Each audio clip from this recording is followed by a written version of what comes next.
सुना प्रश्न ऋषियों का और बोली सुत जी ज्ञानी। 25वें अध्याय में सुनो श्री हरि की बानी।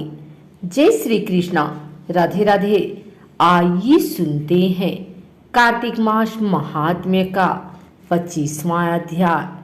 तीर्थ में दान और व्रत आदि सत्कर्म करने से मनुष्य के पाप नष्ट हो जाते हैं, परंतु तू तो प्रेत के शरीर में है, अतः उन कर्मों को करने की अधिकारी नहीं है।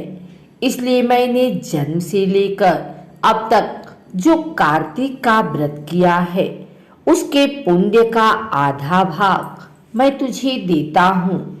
तू उसी से सद्गति को प्राप्त हो जा।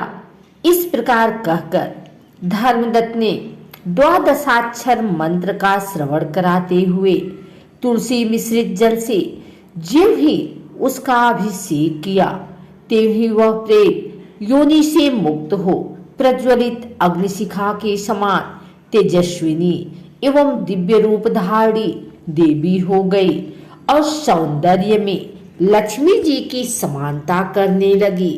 तदंतर उसने भूमि पर दंड की भांति गिरकर ब्राह्मण देवता को प्रणाम किया और हर्षित होकर गदगद बाणी में कहा, हे द्विजश्रेष्ठ, आपके प्रसाद से आज मैं इस नरक से छुटकारा पा गई। मैं तो पाप के समुद्र में डूब रही थी और आप मेरे लिए नौका के समान हो गए। वह इस प्रकार ब्राह्मण से कह रही थी कि आकाश से एक दिव्य विमान उतरता दिखाई दिया। वह अत्यंत प्रकाशमान एवं विष्णु रूपधारी पार्षदों से युक्त था।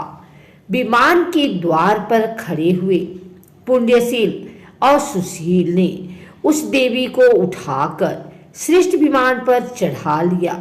तब धर्मदत्त ने बड़े आश्चर्य के साथ उस विमान को देखा और विष्णु रूपधारी पार्षदों को देखकर साष्टांग प्रणाम किया। पुण्यशील और सुशील ने प्रणाम करने वाले ब्राह्मण को उठाया और उसकी सराहना करते हुए कहा, हे द्विजश्रेष्ठ, तुम्हें साधुवाद है, क्योंकि तुम सदैव भगवान विष्णु के भजन में तत्पर रहते हो, देवों पर दया करते हो, सर्वज्ञ हो तथा भगवान विष्णु के व्रत का पालन करते हो। तुमने बचपन से लेकर अब तक जो कार्तिक व्रत का अनुष्ठान किया है, उसके आधे भाग का दान देने से तुम्हें दूना पुण्य प्राप्त हुआ है और सैकड़ों जन्मों के पाप नष्ट हो गए हैं। अब यह बैकुंठ धाम में ले जाई जा रही है। तुम भी इस जन्म के अंत में अपनी दोनों स्त्रियों के साथ भगवान विष्णु के बैकुंठ धाम में जाओगे और मुक्ति प्राप्त करोगे।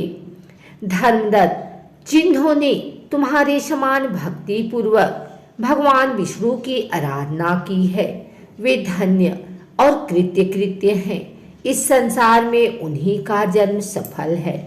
भली भांति आराधना करने पर भगवान विष्णु देहधारी प्राणियों को क्या नहीं देते हैं। उन्होंने ही उत्तानपाद के पुत्र को पूर्व काल में ध्रुवपद पर स्थापित किया था। उनके नामों का स्मरण करने मात्र से समस्त जीव सद्गति को प्राप्त होते हैं। पूर्व काल में ग्राहग्रस्त गजराज उन्हीं के नामों का स्मरण करने से मुक्त हुआ था। तुमने जन्म से लेकर जो भगवान विष्णु को संतुष्ट करने वाले कार्तिक व्रत का अनुष्ठान किया है, उससे बढ़कर न यज्ञ है, न दान और न ही तीर्थ है।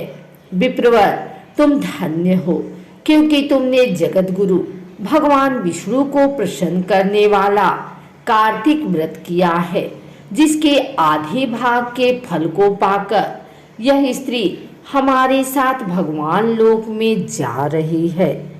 अगर आपको हमारी वीडियो अच्छी लगी हो तो इसे लाइक करें, कमेंट करें, शेयर करें।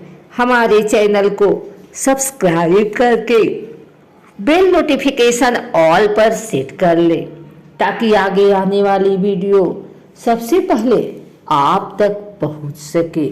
धन्यवाद।